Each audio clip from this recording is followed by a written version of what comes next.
Hi, I'm Monika from REW, and this is Ryan with me from MLA Canada. So thank you for answering some really tough home seeker questions with me today. Oh, thank you so much for putting this together. And let's say I'm a home seeker, and I've actually determined the certain amenities that I'm looking for, and then I find this magical neighborhood that I've fallen in love with. And I do a drive-by, and I notice a few signs maybe, or I'm thinking, okay, you know what, I'm ready to take the plunge, I'm ready to do that next step.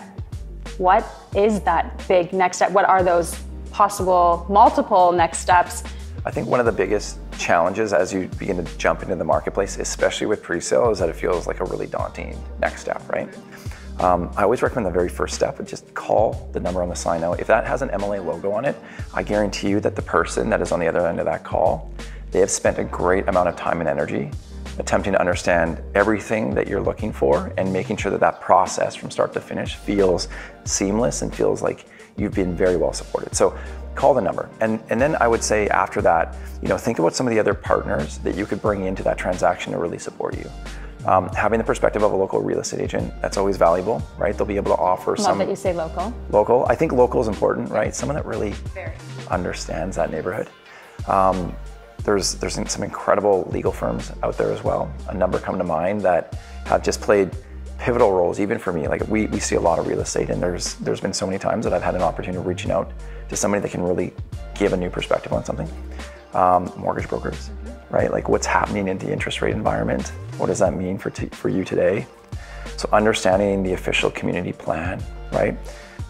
Maybe having a little bit more due diligence around how this neighborhood is expected to grow from like a transit perspective, right? What does traffic volume look like?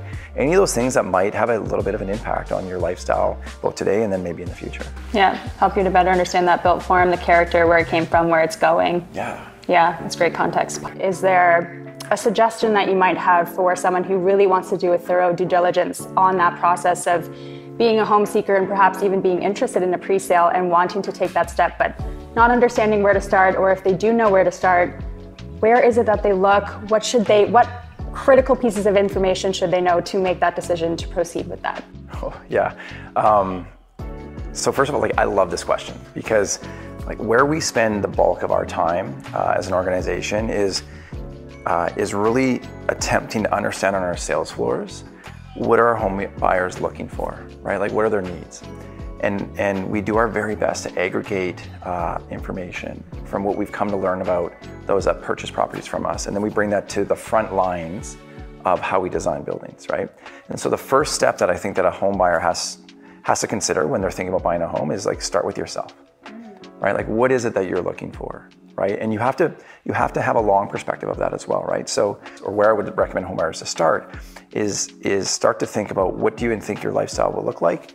And then what are the neighborhoods that are going to really support that? So much of our understanding of how we design homes and the value that we try to put in our buildings and how that value and those audiences are tied to the amenities of that neighborhood start with trying to have a really good understanding about what are your needs. Now it makes us think, okay, what type of amenities are currently being offered, what are in demand, and potentially what could be in the future. So that whole conversation of amenities and how that is evolving and what really is being offered. The conversation of amenity is just it's such a big part of what we do early on in envisioning and working with our development partners and trying to figure out, for this community, for the residences that will call this building home, what is it that we can offer them within the complex to be able to just support a better lifestyle, right? And so the market of today, we're talking a lot about wellness and health and fitness, right? And so the amenitization platforms that we're choosing to support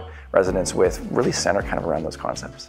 There's other buildings that might be a completely different audience, right? Where health and wellness maybe is a little bit less important. And so much of it just kind of centers around who do we think our audiences are, what are their needs, and then how do we just do our very best to somewhat support that and what their day-to-day looks like.